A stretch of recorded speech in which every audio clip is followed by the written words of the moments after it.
नमस्कार मेरे प्यारे दोस्तों, CGPSC प्रीवियस ईयर क्वेश्चन की हमारी इस सीरीज़ में आप सभी का स्वागत है। ये मॉडर्न हिस्ट्री का पार्ट 2 है। इस सीरीज़ में हम लोग ये इस वीडियो में जो एक्ट से सवाल आए हैं वो देखेंगे। इससे आपको ये भी पता चलेगा, मैं बार बार बोल रहा हूँ ना, कि किस टॉपिक से सवाल आ रहे हैं उसको अच्छे से करिए। देखिए एक्ट से कितने सारे सवाल आए हैं और एक ही टाइप के सवाल आए। हम लोग एक तो सवाल देखेंगे, दूसरा हम लोग आपको ये भी बताएंगे कि यार सवाल आगे जो है, देखिए ये सवाल तो फिर से बिल्कुल रिपीट होना चांस कम है, लेकिन फिर कौन सा सवाल इसी से संबंधित आ सकता है वो आपसे बन सके। पहला सवाल है, कलकत्ता में सुप्रीम कोर्ट भारतवर्ष में प्रथम बार किस अधिवेशन द्वारा बनाई गई थी? ये बनाई गई थी 1773 के रेगुलेटिंग एक्ट से। ये उस जमाने का सवाल है जब 5 ऑप्शन आते थे, हम लोग दिलाते थे, और ख़तरनाक इसलिए था कि पाँचवा इनमें से कोई नहीं रहता था। अभी जो आप दुखी होते हो ना कि 4 ऑप्शन में भी नहीं बनता, 5 आते थे तब, और पाँचवा इनमें से कोई नहीं लिखता था और यही उत्तर हो जाता था। तो 1773 का रेगुलेटिंग एक्ट जानते हैं, ये 1773 में आया था।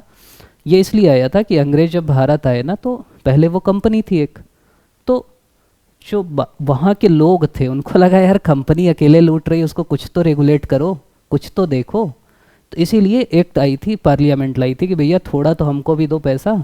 तो इसलिए एक्ट आया था। मतलब कहानी आप समझोगे ना, 73 में बोले थोड़ा तो पैसा दो, कुछ तो रेगुलेट करें।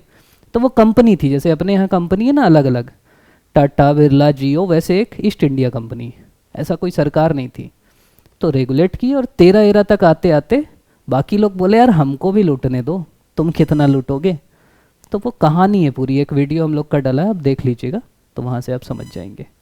1773 का रेगुलेटिंग एक्ट, इसमें एक जज बने, एक चीफ जस्टिस था, 3 जज थे। 1774 में बने। चीफ जस्टिस जो बने वो बने सर एलिजा इम्पे। इसमें बंगाल का जो गवर्नर था उसको बंगाल का गवर्नर जनरल बना दिया गया, मतलब इज्जत दे दिए, बस नाम थोड़ा बड़ा नाम रख लो यार।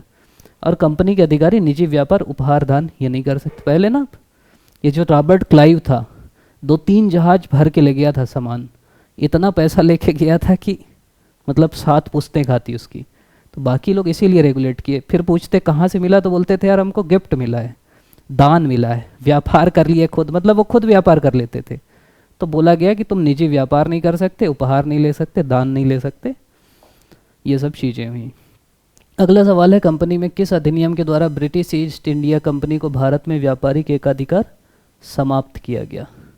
इसकी कहानी ये है कि जब ईस्ट इंडिया कंपनी इतनी कमाने लगी, इतना लूटने लगी, तो जो बाकी कंपनी, अब कंपनियां तो बहुत थी, एक कंपनी जाके लूट रही, तो बाकी बोले कि यार कि अकेले क्यों लूटेगी, हमको भी लूटने दो। तो 1813 में एक चार्टर एक्ट आया, उसमें कहा गया कि तुम केवल चाय में एकाधिकार होगा, चीन में होगा, बाकी में दूसरी कंपनियां भी आके लूट सकती हैं, ये कहा गया। मतलब एकाधिकार मतलब पहले इनका सब में एकाधिकार था, केवल यही व्यापार कर सकते थे। तो 13 में चाय और चीन के अलावा बाकी में एकाधिकार खत्म किया गया।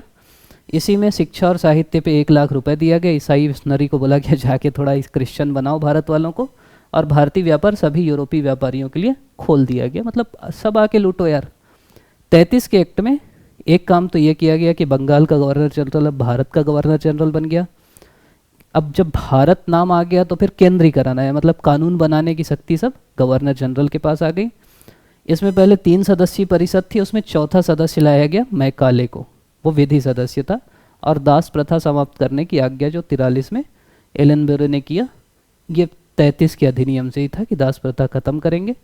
और इसी से वो जो चाय चीन का एक अधिकार था वो भी खत्म करके अब सभी के लिए खोल दिया गया, सब बराबर हो गए।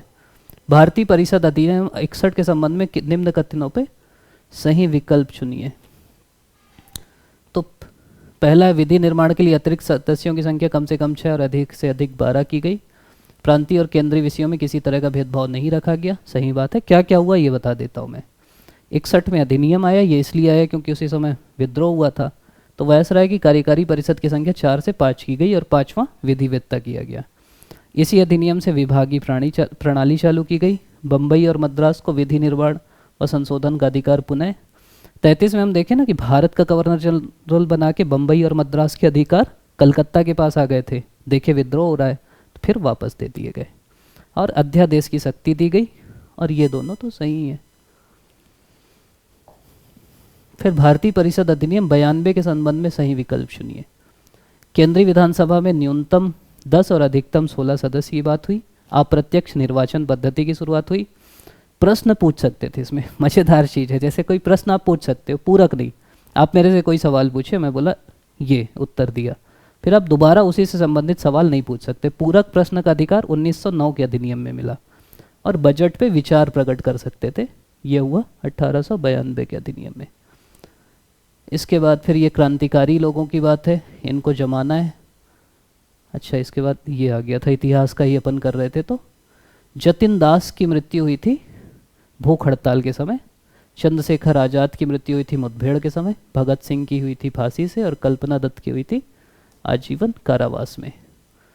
फिर आपका विश्व युद्धों के बीच वर्षों में भारत में सक्रिय क्रांतिकारी आंदोलन के संबंध में कौन सा कथन सत्य है?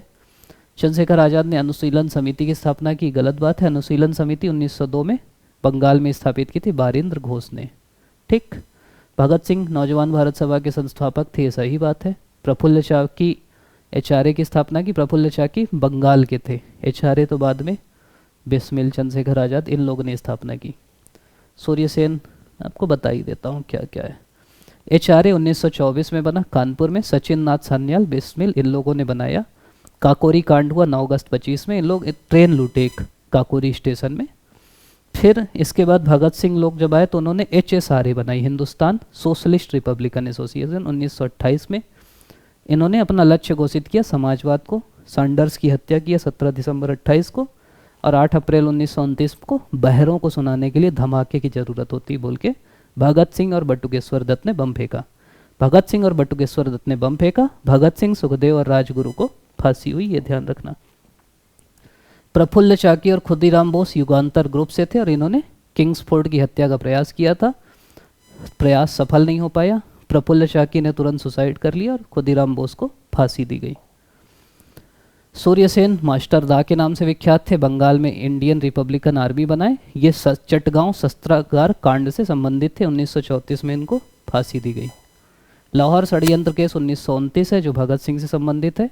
जतिन दास भगत सिंह के साथ गिरफ्तार हुए थे, वो भूख हड़ताल किए, 64वें दिन शहीद हो गए। और 23 मार्च 1931 को भगत सिंह, सुखदेव, राजगुरु को फांसी हुई। सचिन नाथ सान्याल HRA में थे, इन्होंने बुक लिखी बंदी जीवन।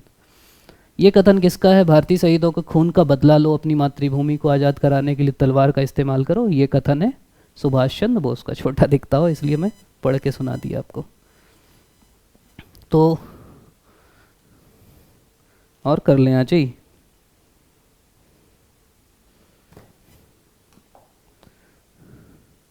मॉडर्न इंडियन हिस्ट्री पार्ट 3, थोड़ा सवाल और देख लेते हैं। बंगाल विभाजन के विरुद्ध राष्ट्रवादियों ने निम्नलिखित कार्यक्रम प्रारंभ किए। तो बंगाल विभाजन में देखिए बाइकाट चालू हुआ था, स्वदेशी चालू हुआ था। देखिए 4 चीज था, स्वदेशी, स्वराज, बहिष्कार और राष्ट्रीय शिक्षा। ये ध्यान रखना, स्वदेशी, स्वराज, बहिष्कार और राष्ट्रीय शिक्षा। इसमें एक असहयोग है, असहयोग तो गांधी जी चालू किए थे 1920 में, तो वो नहीं है। 16 अक्टूबर 1905 को विभाजन प्रभावी हुआ, इस दिन को शोक दिवस के रूप में मनाया गया। और 1906 में क्योंकि राष्ट्रीय शिक्षा की बात थी तो राष्ट्रीय शिक्षा परिषद बनाई गई। ये आपको मिलाना है कब क्या क्या हुआ। अच्छा, उत्तर यहीं पे है। मार्ले मिंटो सुधार किससे संबंधित है बताओ? मार्ले मिंटो सुधार 1909 का अधिनियम था जिसने मुस्लिमों को पृथक निर्वाचन दिया, ठीक। फिर साइमन कमीशन क्या था? ऐसा कमीशन था जिसमें एक भी भारतीय सदस्य नहीं था। चौरी चौरा घटना कब हुई? असहयोग आंदोलन वापसी का कारण बनी। और डांडी मार्च क्या है? एक नमक कानून विरोध का आंदोलन था। तो मार्ले मिंटो हो जाएगा सांप्रदायिक, साइमन कमीशन देशव्यापी आंदोलन, चौरी चौरा हो जाएगा असहयोग आंदोलन वापसी, डांडी मार्च नमक कानून का विरोध। फिर आपका ये है, गांधी जी को यरवदा जेल ले जाया गया। यरवदा जेल ले गए थे सविनय अवज्ञा आंदोलन के बाद, और यहीं इसीलिए पूना पैक्ट हुआ था। पूना पैक्ट जो आपको पता है ना कि मतलब कम्युनल अवार्ड दे दिए थे उस समय के वायसराय कि दलितों को भी पृथक निर्वाचन, उसके खिलाफ गांधी जी यरवदा जेल में फास्ट कर दिए, आमरण अनशन कर दिए। तो गांधी जी और डॉक्टर अम्बेडकर के बीच समझौता हुआ।